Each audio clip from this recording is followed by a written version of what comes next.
Stugotz here for 1-800-Flowers. If you've been to the mall recently, I'm sure you've noticed that everyone is coming down with holiday fever. The lines are more tangled than a box of Christmas lights, and there's no such thing as a quick trip. Luckily, 1-800-Flowers.com makes finding the perfect gift a joyous occasion. Skipping lines and hitting 1-800-Flowers is my holiday answer, and right now, 1-800-Flowers is giving our listeners a special 24 for 24 offer, 24 Holiday Light Roses for just $24. That's 24 Holiday Lights Roses for just $24. That's only $1 per rose. 24 Holiday Light Roses are the perfect way to give a holiday surprise to the special someone on your list. This beautiful bouquet of 24 roses in a rush of Christmas light tones will leave your loved one stunned without spending a fortune. It's the best of both worlds, holiday roses at an unbeatable price. These gorgeous roses from 1-800-Flowers are picked at their peak and shipped overnight to ensure freshness. 24 Holiday Lights Roses for only $24 is an unreal deal, but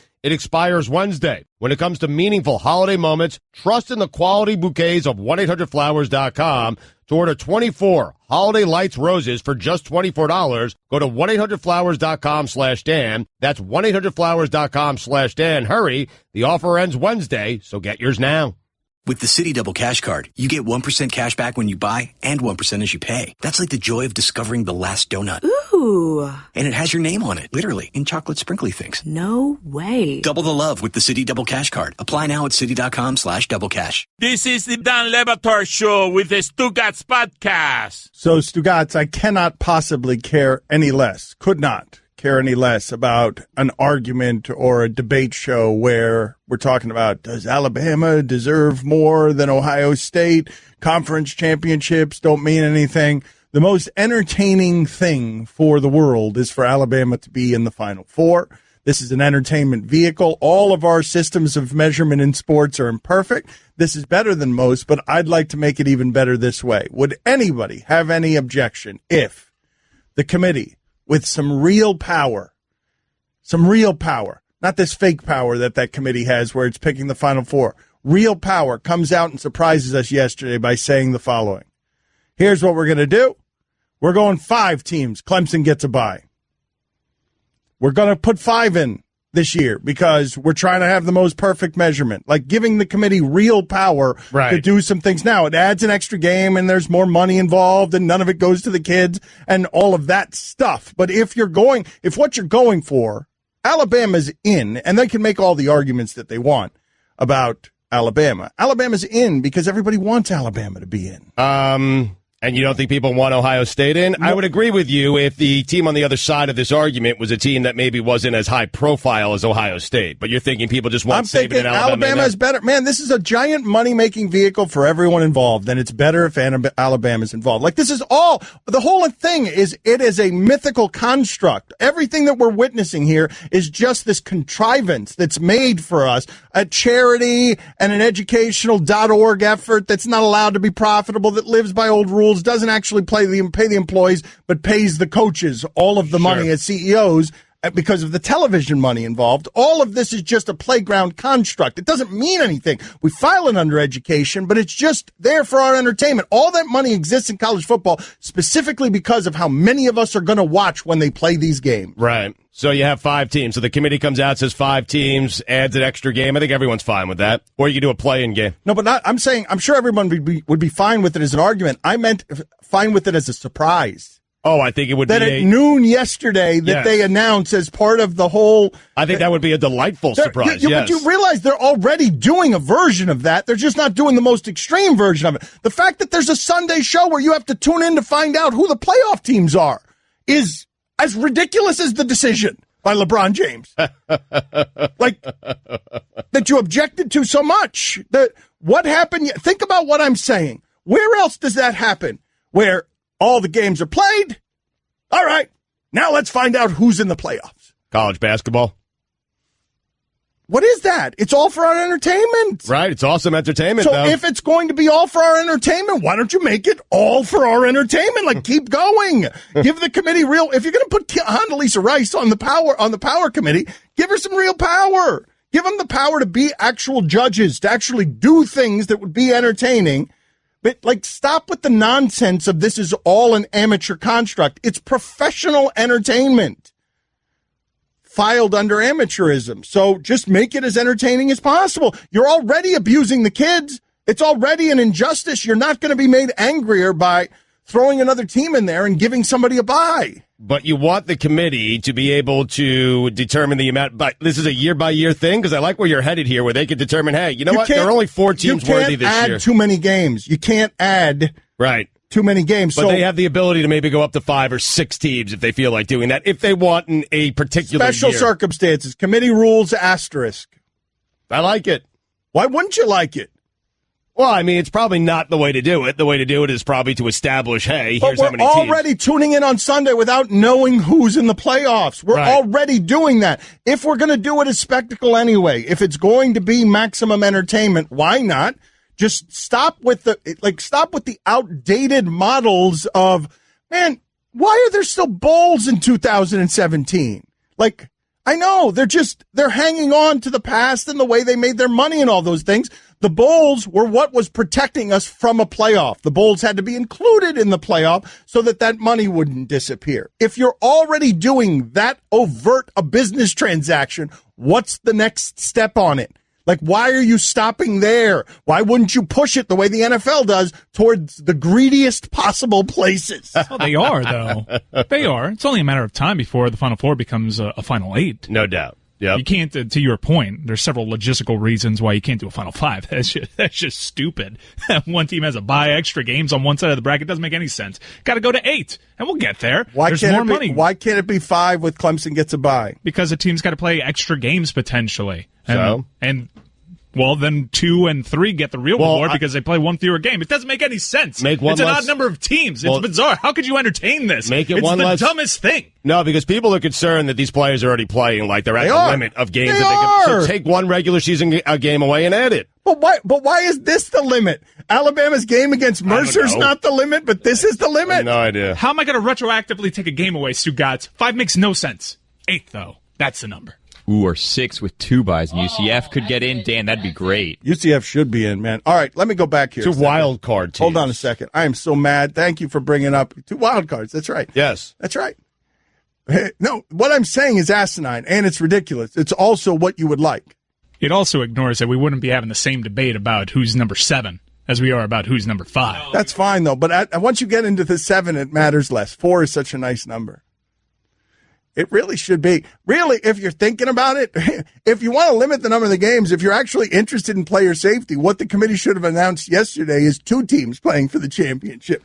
It's going to be Clemson. It's Clemson and Georgia. No, Oklahoma. Sorry. But we did that, and everybody had a problem with just the 2 teams. Yes. So we added an extra. That's right. 2 teams. Right. So add 1 more. I know 2 more is too much, and 4 more is crazy. So just add 1 more and a bye. What if every year is single elimination, every game? Tell them. Tell them what? Tell them what? What do you?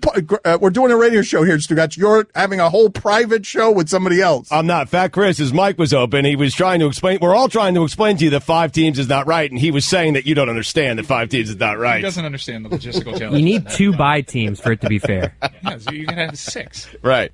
Or 8. All right, what if we had a single elimination season? So whenever a team loses, their season's done. So last man standing is the champion. Now, of course, you think, what if my team won and I play them in week 13? Then you're off bye week. What do you think about that, Dan? I think Central Florida should be the national champion. You could keep playing forever. Central Florida is the team that hasn't lost. Central Florida has not slipped up against Syracuse like Clemson did. They're the only team in the sport that doesn't have a blemish on its resume. The only legitimate team. UCF should be the national champion. And I know you guys all laugh at me because UCF is ranked 12th. I want to see UCF not play Auburn and not just beat Auburn. I want to see UCF against the big boys. I want to see my plan of 4 teams in a bye. Right. Clemson gets the bye. UCF is in. I do think if UCF beats Auburn, because that's a pretty good measuring stick for you, it is. If they beat Auburn, I do think whoever wins the national championship should have to play UCF. 1 more game. No, I really do, because then they've run the table and they beat the team that beat Alabama and beat Georgia. Now you're adding too many games. What are they, a 14-point dog to Auburn? A 3-loss Auburn? That's offensive. That's because the money is suckers, just like this committee. People who don't know what they're talking about. Also, I don't think Condoleezza Rice is still a part Central Florida has a defensive player with one hand. He blocked the kick with one hand. I've seen that dude, Shaquem Griffin. I've seen him intercept the ball. I've seen him cause a fumble. That guy was the conference defensive player of the year last year. He is a total menace, that guy. His brother plays for the Seahawks. He plays football with one hand I know. at a high level. Dan tried to tweet out a picture of this guy using two hands, and he failed at it 3 times over the weekend. I was hoping nobody noticed that. Do you think if they moved it to 8 teams that they would have placed Wisconsin at number 9? Yes. Because what we're doing here is we expand this. We're giving Wisconsin more of an opportunity to get into the playoffs, which is not Actually, a good thing. Guillermo, do this. Guillermo, do this. Put this on the poll, please. Would you be okay with Wisconsin being ranked number 9 for the rest of time, as long as none of us ever have to watch them play a football game again? Like, I'd totally be willing to give Wisconsin that. Wisconsin, you want to be number 9 forever.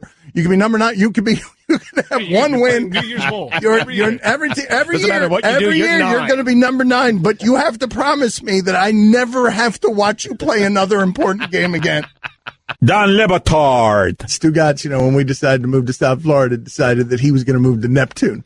Yeah. He thought that would be a good commute. Keeps buying homes further and further north. Stugotz. Last time I checked in with him, he was having a home built on stilts in the middle of the Atlantic Ocean. This is the Don Le Batard Show with the Stugotz on ESPN Radio. Many of you have pointed out that my 5-team plan doesn't work because if you give Clemson a bye and then 2 teams are playing each other in one bracket and 2 teams are playing each other in another bracket, now you've got 3 teams at the end of that. Yeah. And that doesn't work for anybody. So how about Alabama, Ohio State? How about the committee comes out yesterday and says, here's what we've got. These 3 are solid. This 4th one, we can't decide. We're going to have Ohio State and Alabama play a play-in game the same way we do in the NCAA tournament in March. That's what I said last segment. Yes, I think everyone would love that. We can't decide the 4th team. These 2 teams are playing a play-in game. That's awesome. That is great. I'm just saying that if you're willing to suspend some of your morality on this, if you don't care about the injustices in that sport where Jimbo Fisher, Jimbo Fisher, who is not special in any way, he just happened to be the guy who was at Florida State after Bobby Bowden. Jimbo Fisher is not a special, brilliant coaching mind. When he lost his quarterback this year, he had 6 losses. Right. When he has not had Jameis Winston, he has been just another guy. Pretty average, yep. And he just got, you saw the contract he just got. Yep. There's no money for the kids. There's plenty of money for the not special Jimbo Fisher to go to some outpost program that can afford it. Texas A&M isn't even one of the big schools. No, but they can afford it. They got the money there. They've got money, but what I'm saying is Texas A&M has always been a nowhere program. Kevin Sumlin topped everything out with Johnny Manziel. That's as high as that program's ever been. And now that program, a nowhere tumbleweed program that is 3rd, 4th, biggest in Texas, now they can afford to give the non-special Jimbo Fisher the 2nd highest, the biggest guaranteed contract in the history of the sport. If you're willing to put that aside, as so many of you are, then why not just keep going? Why are you stopping here with the morality? Oh, I'm sorry, 1 more game would be too much for the kids. Really? Really? You think Urban Meyer or Nick Saban care? Honestly, do you? If they had to play a play-in game, do you think those guys, Urban Meyer would certainly love it because he probably knew his team wasn't getting in yesterday, but do you think those guys care? The guys who walk into kids' living rooms and say, hey, I'm going to protect you for the next 4 years. Do you think they care if the kids play an extra game, if it brings them and the school a lot of money? Probably not. Probably not would be the answer to that.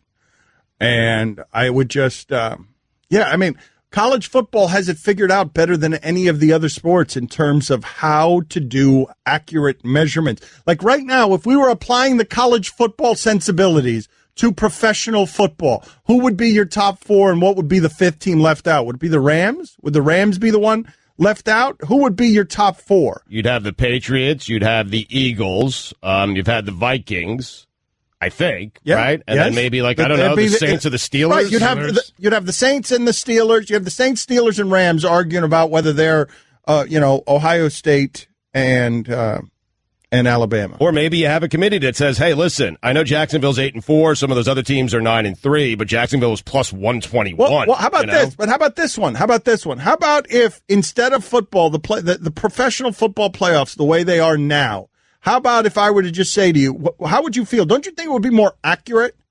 Instead of somebody's going to get in the AFC that's 9-7 or 8-8. Don't you think it would be more accurate for some sort of committee to just say, here are the 8 best teams in football. They're the ones who are going to the playoffs. Get the Ravens out of here. Get all that crud at the bottom of the AFC out of here. Here are the 8 best teams in the sport. Let's have them play. Yeah. Yep. I think that'd be a better way of doing it. No question about it. By the nature of cutting it down to 8 teams total, you're getting rid of a lot of bad teams anyways. I mean, there's just so much bad football. So much of what was being played yesterday didn't matter. These games that don't matter when they're... I know that the Ravens are fighting for the bottom of the AFC and the Chiefs are fighting for the bottom of the AFC. Those games are all irrelevant. The only problem with that, like right now, Carolina is the 6th seed in the NFC. They're 8-4. I can see Carolina making the Super Bowl. The Falcons are on the outside right now. If the Falcons got in, I could see them making a little bit of a run. You've had teams like the Giants and the Packers recently as that final wild card team make a run all the way. I don't care. They don't. I don't ever want Aaron Rodgers out. Is what I'm trying to say. They don't deserve. If you don't deserve to be there, then you don't deserve to be there. Right. But if you're this committee, which I love, I think the NFL should do this. Do you factor in that Aaron Rodgers is coming back in a couple of weeks? Yeah, but that's what I'm saying. The 8. Yes, what I'm saying is that's how you have the committee do it. That's why it's a better measurement. Right. That is why it's better measurement than the standings. We're kicking out Carolina. We're putting Green Bay in because Aaron Rodgers is coming back. That committee has kept Clemson all year ranked high despite a brutal loss to Syracuse because it factored in quarterback was hurt for half the game. The standings don't do that for you. Right. And so I would be totally okay for a committee to take a look at the standings, to use the standings as a supplement, and then a committee to decide in the NFL, here are our 8 best teams. I'd be totally good with that. So would I. It'd be a more accurate measurement than the one we're getting now, which is just random conference. This division's weak. Let's go ahead and see if Baltimore can get into the playoffs with that crud team. Do we get a weekly TV show with the announcements of the top 8? Because then yes. I am all in yes. on this. Cool, because that's key. Yes, that's key. That is key. Like I want it after week 1. I'm saying, don't you need to evolve like this in 2017? Everything's a game show. Everything's America's Got Talent. Like, let's go. Let's evolve, sports. That selection show was awesome yesterday. It's just great television. Herbie walking off the set. But, Mike, unbelievable. This is why LeBron James was a pioneer. We all reacted so badly to him turning his decision into a television show. It should all be that. Only because we're still clinging to some norms from the 4 horsemen of the apocalypse who were galloping through the Notre Dame backfield, only because we're clinging to some sort of Rockney and Rudy mythology. The Galloping Ghost or something like that. Whatever. The 4 Horsemen. I think that's a fine. Didn't I call it? What did I call it? The 4 Horsemen of the Apocalypse. How's that a fine? I thought there was something with a ghost in there. I don't know. I think you got it messed up. If you go back and listen to one David, that's a fine for you. Oh no! Hold on. Let me get some money. One of the 4 Horsemen was the Galloping Ghost. I don't have any money today. That's an extra fine. And also, did you look? I felt in my pocket that I don't have any money today. It's all plastic in there. Okay, it's $2 then. If $1 gets double every time he doesn't have it. I found some money. Hold on. Time to justify our unreasonable salaries. You found it. That's good. Good thing. Don Le Batard. The Dolphins drafted Tunsil, played him at guard, let go of Brandon Albert, who was bought to replace Chris Long, who was taken with the number 1. Up. Damn it. Jake Long. Damn it. It's all right, man. Cost me $1. Stugotz. That's pretty egregious. I don't know. Should have just. It's his brother. Well, how is that egregious? That's super egregious because they are not related. Wow. That's a $5 fine right there. Okay. Right out of the gates. Chris Long? You confused Chris Long and with Howie, the offensive lineman from Chicago. That's actually his brother. So the correction made it worse. I should have just shut up. This is the Dan Le Batard Show with the Stugotz on ESPN Radio. Stugotz's weekend observations are ready. They will be 1/2 hour from now. Guillermo's Useless Sound Montage is ready. A highlight, both of those things are highlights of our Monday. That's going to be in 10 minutes or so, the Useless Sound Montage. A bunch of coaches saying nothing but gibberish. What's the stat count this week, Guillermo, on amount of stuff that you went through to get just the right crystallized, sculpted, useless sound. We changed the way we did this year, thinking that it would be better and we'd get more options and we'd have better montages, which I think we have. I think they've been better this year. They've been longer. So I start assigning games. So Roy listens to games, Allison listens to games, Chris listens to games, I listen to games, and then they send me clips. I had 185 clips I had to go through that were marked useless sound, and it was over 50 minutes of clips. Oh. It's terrible. So sorry. It's terrible. And by the way, of those 52 minutes, there was only like 4 that were like decent. Oh, well, why are Roy and Chris and Allison not sending you more streamlined good stuff? No, it's not their fault. There's just so much. It's just so much. And and after a certain point, your brain just kind of half shuts off. So like, was that good? I don't know. I'll just put it in. You're like the way a shark sleeps? Yeah. Your brain half your brain just shuts off for a little while.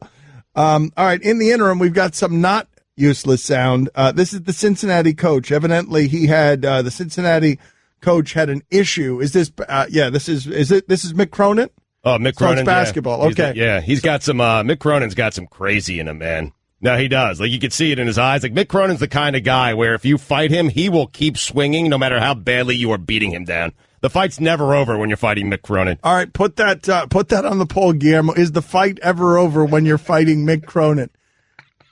Go ahead and put that on the poll. Anyway, he is now fighting for some reason with a Xavier player. Mick, after the game, you are visibly upset and being... Yeah, I've never had a kid tell me to F off 3 times before. And during the game and after the game. You know who it was. Same guy it always is every game. Did you guys... 15 years I've been a head coach. Okay, 5 years with Hugs, 2 with Coach Patino. I've never seen anything like it. Will you guys talk afterwards? There's nothing to talk about. Where I come from, there's nothing to talk about. And if he was playing for me, he wouldn't play. He wouldn't play for me. Guillermo, put it on the poll. Do you wish that players told coaches to bleep off more often during college basketball games? This blowhard wouldn't be playing for me. I've never had a player say bleep off to me 3 times. Twice, 4 times, 6 times, never 3 times. Let me say it 3 times, Coach. Bleep off, bleep off, bleep off. He wouldn't be playing for me. If he was good enough, he'd be playing. Yeah, he would. Maybe if you had a few more like him that were better, your team would be better.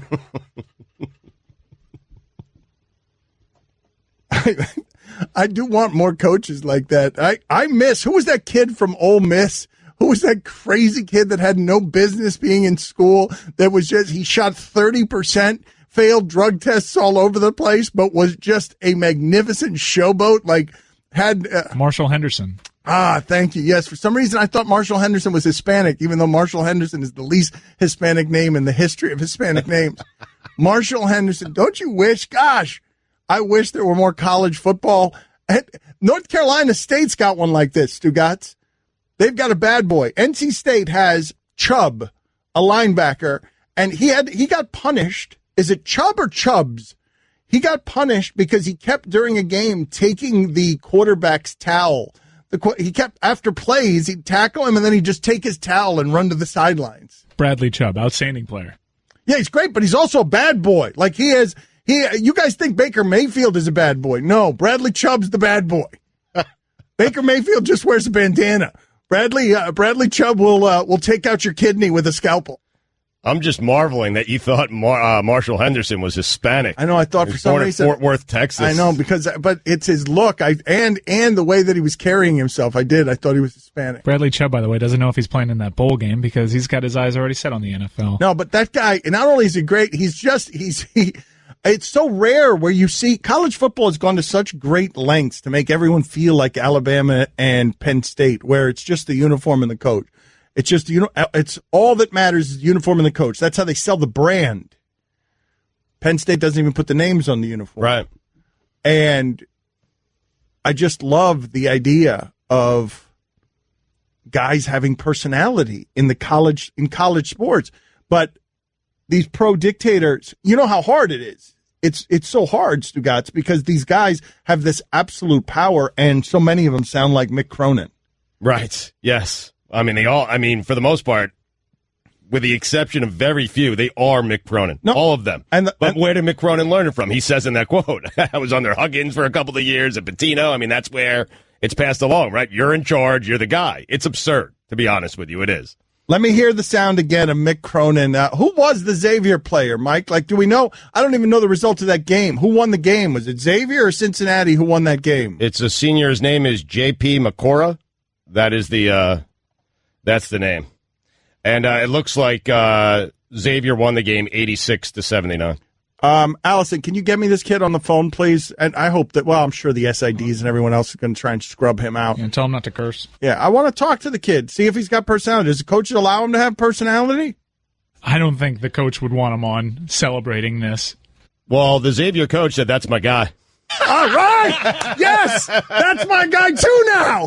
I'm with him. Let me hear. We're all coming after Mick Cronin, and we're going to fight him until the fight's never done. Mick, after the game, you are visibly upset and being... Yeah, I've never had a kid tell me to F off 3 times before. During the game and after the game. You know who it was. Same guy it always is every game. Did you guys... 15 years I've been a head coach. Okay, 5 years with Hugs, 2 with Coach Patino. I've never seen anything like it. Will you guys talk afterwards? There's nothing to talk about. Where I come from, there's nothing to talk about. And if he was playing for me, he wouldn't play. He wouldn't play for me. I bet you that Hugs and Patino told you to bleep off, Coach. I bet they told you. You're probably okay when you were coming up and they told you to bleep off. But now a player for the other team is kicking your butt up and down the court. Tells you to bleep off, and you're fine. You're far less okay with it. So Mac, who is the Xavier coach, and I apologize for not knowing his first name, Coach Mac, let's just call him. He said that Cincinnati had Lance Stevenson at the school, and he said Lance Stevenson said way worse to him than what this guy said to Mick Cronin. Yes. I don't even know what I can say, dude. Here's Lance Stevenson. Here's Mac on Lance all right. Stevenson. This is Mac, the Mac quote. Lance Stevenson, right in front of me, called me the N-word 3 times and said, F you, after the game. Guess what I did? I shook his hands. There is no narrative. We won. Mick Cronin wouldn't have anyone.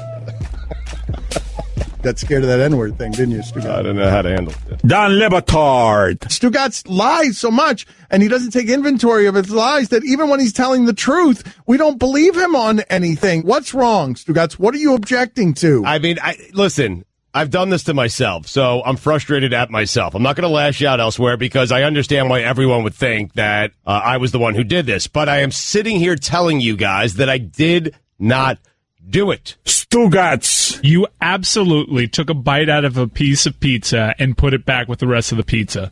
It was me. This is the Don Batard Show with the Stugotz on ESPN Radio. I submitted my Heisman vote this weekend. Yeah. Whenever the Heisman comes out, you're going to see my mark somewhere on that.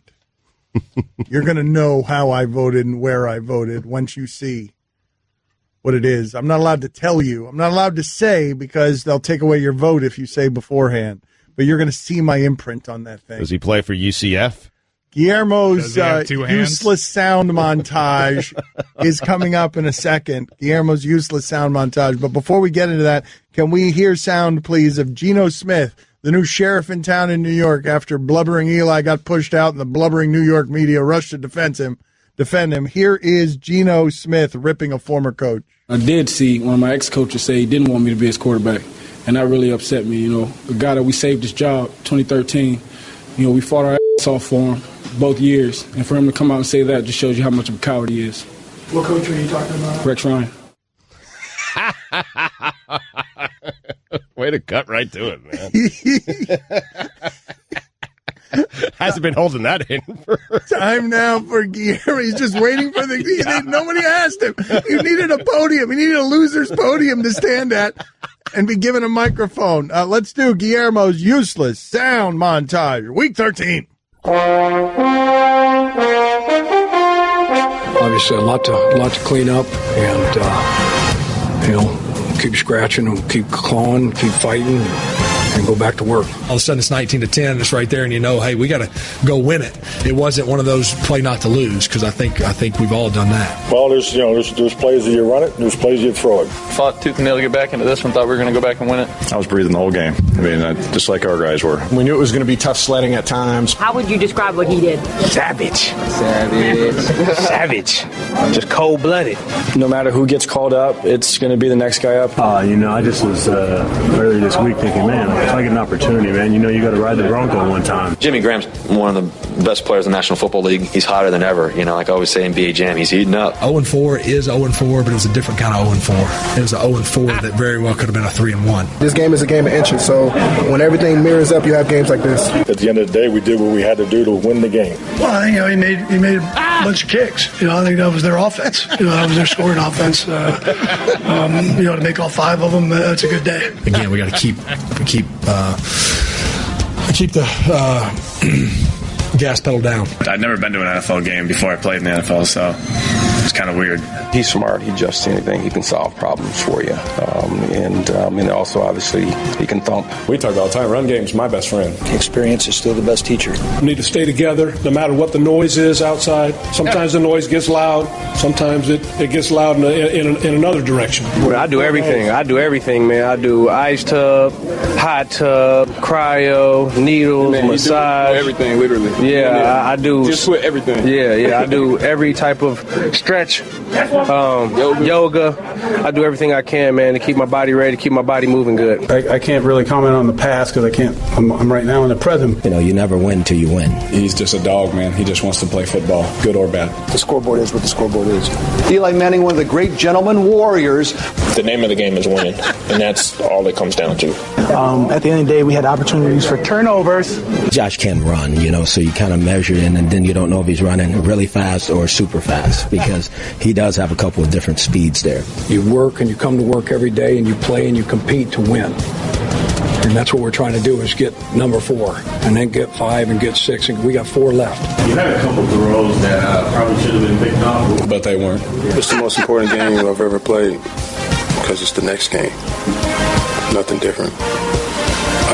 Just like last week was the most important game. We got to stick together. We got to keep fighting. I mean, it is what it is. 9-3 is definitely better than 8-3. And I'll say the same thing. 10-3 would be even better. I'm going to coach this team as long as my key card works. I get fired up for any game I play. I don't care if it's checkers, chess, tennis, basketball, soccer, if it's boxing, if it's football. Anytime I get to compete, I love playing. I was thinking about you guys last night. There was a little brown on the bologna, because after a while it gets a little late, and I was like, I'm going to eat it anyway. I don't care. Normally I fry it, but I was too damn hungry. That is bologna-eating Doug Marrone. That was Ben McAdoo saying, I'm going to be the coach of this team until they change the key cards. What a great quote. Guillermo, put it on the poll, please. Is Eli Manning one of our gentleman warriors? What the hell is Steve Young talking about? I have no idea. Warriors are not gentlemen? I have no idea what he's talking about. The new voice that makes me laugh every week is John Fox's, though. It's great. I love John Fox's, garrulous, ate a bunch of cigars and cigarettes and shards of glass. He just made a bunch of kicks against us. That wasn't a John Fox at all. No, it's pretty bad. Yeah, it's awful. Do you have one? I haven't workshopped it, but I don't know. Can I hear him again? What you want to hear? He made a bunch of kicks. It's pretty good. He made a bunch of kicks. He made a bunch of kicks. He made them. It was a game plan. He made a bunch of kicks. Okay. Yeah. No, all right. I shouldn't have done any of that. My fault. It was bad, yeah. John Fox, you lose by 1 point to Jimmy Garoppolo at home. Like, that is wasting everybody's time.